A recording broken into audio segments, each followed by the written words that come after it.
Hello viewers, வணக்கம். தற்போதைய தமிழகத்தின் நிலை வழக்கம் போல் பதற்றமாகவே உள்ளது. அது மட்டுமல்லாமல் சசிகலா நடராஜன் மேல் சாட்டப்பட்ட குற்றங்களுக்கும் எந்த விளக்கமும் இதுவரை நடக்கவில்லை. ஆனால் பல திடுக்கிடும் மாற்றங்கள் நிகழ்ந்து கொண்டுதான் இருக்கிறது. மேலும் சசிகலாவின் தலைமையை மக்கள் ஏற்பார்களா என்பது சந்தேகமே. இது விகடன் டிவி சமீபத்தில் நடத்திய ஒரு பேட்டி ஒன்றின் மூலமாக நாம் காணலாம். அது மட்டுமல்லாமல் சசிகலா தற்போது போயஸ் கார்டனை விட்டு வெளியேறுவதாகவும் ஒரு செய்தி வெளியாகியுள்ளது. கடந்த 5ஆம் ஆண்டு இரவு ஜெயலலிதா அவர்கள் காலமானார்கள். அப்போலோ மருத்துவமனையில் அவர்கள் அனுமதிக்கப்படுவதற்கு முன்னால் சசிகலாவிற்கும் அவருக்கும் மிகப்பெரிய வாக்குவாதம் வந்து சசிகலா அவர்களை கீழே தள்ளிவிட்டதாகவும் இதனால் அம்மா சுயநலமற்ற நிலைக்கு சென்றதாகவும் பல மக்கள் சொல்கிறார்கள்.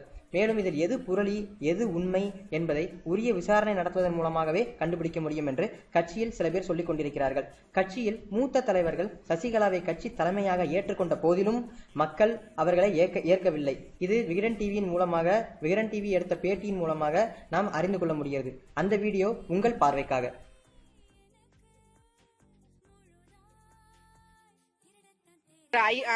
அல்ல கையாதான் இருந்தாங்களே தவிர அவங்களுக்கு எந்த தகுதியுமே கிடையாது. ஐயோ, சசிகலா நாங்க போட மாட்டோம் சார். அவளை நாங்க அடிச்சு கொன்னுடுவோம் சார். அந்த மாதிரி பொம்பளை இருக்க கூடாது சார். அவளதான் fraud sir. அவளை மாதிரி ஒரு ஃப்ராடு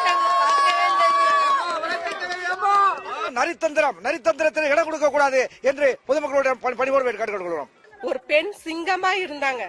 அந்த பெண் சிங்கம் இருந்த இடத்துல ஒரு அசிங்கத்தெல்லாம் நாங்க ஏத்துக்கவே முடியாதுங்க. 72 நாள் ஹாஸ்பிட்டல்ல இருந்த கதையை எங்களுக்கு இது வரைக்கும் ஒண்ணுமே தெரியல. என் தாய் எப்படி மறைஞ்சாங்கன்றதே எங்களுக்கு சுத்தமா தெரியல. அதை பத்தி அந்த சசிகலா அம்மாவுக்கு நடவடிக்கை எடுத்து எங்களுக்கு தகவல் கொடுத்தா எங்களுக்கு ரொம்ப நல்லா இருக்கும்ன்றத நாங்க மனப்பூர்வமா நியமிக்கிறோம். இல்லைன்னா அவங்களுக்கோசரம் தீக்குளிக்க கூட நான் தயாரா இருக்கிறோம். சசிகலா இந்த உண்மையை எங்களுக்கு சொல்லி ஆகணும். இப்போ நம்ம ஒரு வீட்டுல வேலை செய்யறோம். அந்த வீட்டு வேலை செய்யறவங்க ஓனர் ஆக்க முடியுமா சார்? சாதாரணமா அந்த தோட்டத்துல பேப்பர் போட்டு கேசட் கொடுத்தவங்க எல்லாம் இன்னைக்கு இந்த தமிழகத்தை ஆளணும்னா அத மக்கள் ஏத்துக்க மாட்டாங்க. சசிகலா ஏதாவது சிறைக்கு போயிருக்காங்களா? கட்சிக்காக சிறைக்கு போயிருக்காங்களா? கட்சியில சாதாரண ஒரு மெம்பர் தான். அம்மாவுக்கு தோழிங்கிறதுக்காக எனக்கு கூட பல பேர் ஃப்ரெண்ட் இருக்கிறேன். அதுக்காக எனக்கு அப்புறம் என் ஃப்ரெண்ட் எல்லாம் வரணும் சொல்ல முடியாது. அதெல்லாம் நாங்க ஏத்துக்கவே முடியாது. அரசியல் அனுபவம் சசிகலாவுக்கு கிடையாது. புரட்சி தலைவர் அம்மா அவர்கள் பேரவை ஓபன் பண்ணும்போது அவங்களை அவாய்ட் பண்ணாங்க. அவர் உண்மையான உயிர் தோழி. சசிகலா பத்தி பெருமை பேசுற அவனை பெரியவள சார். அம்மாவுக்கு எவ்வளவு கஷ்டப்படுத்திருக்கா. நான் சும்மா கட்டி அவ போய் சொல்லி ஸ்லோ பாய்சன் கொடுத்து அம்மா சாவடிச்சது அந்த முன்னதான் சார். இத்தனை நாள் வெளில முன்ன விட முன்ன செத்துல முன்ன வந்திருக்கால சார். அவெல்லாம் சுட்டு பொசுக்கணும் சார். சத்தியமா என்கிட்ட 20 கொடுத்து அவளை சுட்டு பொசுக்கணும் சார். இல்ல அம்மாவே அவங்களுக்கு எந்த ஒரு பொறுப்பும் கொடுக்கல. அப்படி இருக்கும்போது அம்மா இது நல்லா இருக்காதுன்னு நினைக்கிறேன். இல்ல சார், ஏத்துக்க மாட்டோம். நாங்க ஏத்துக்க மாட்டோம். அவன் வேணா காசு வாங்கிட்டு ஏத்துக்கலாம். நாங்க ஏத்துக்க மாட்டோம். சசிகலா குழுன்னு சொல்லி நான் சொல்ல மாட்டேன். ஏன்னா 60 நாளா அந்த அம்மா உள்ள ஒரே ஒரு சசிகலா கூட நான் சொந்தக்காரங்க நீங்க யாருமே இல்ல.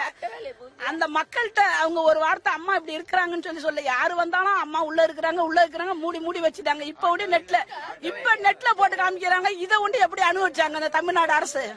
அப்ப ஒரே ஒரு வார்த்தை அதை காட்டிருந்தாங்கன்னா இதே சசிகலா நம்புவோம். ஏத்துக்க முடியாது சார். ஏத்துக்க முடியாது. தொண்டரா ஏத்துக்க முடியாது. அதை தொண்டரா ஏத்துக்க முடியாது.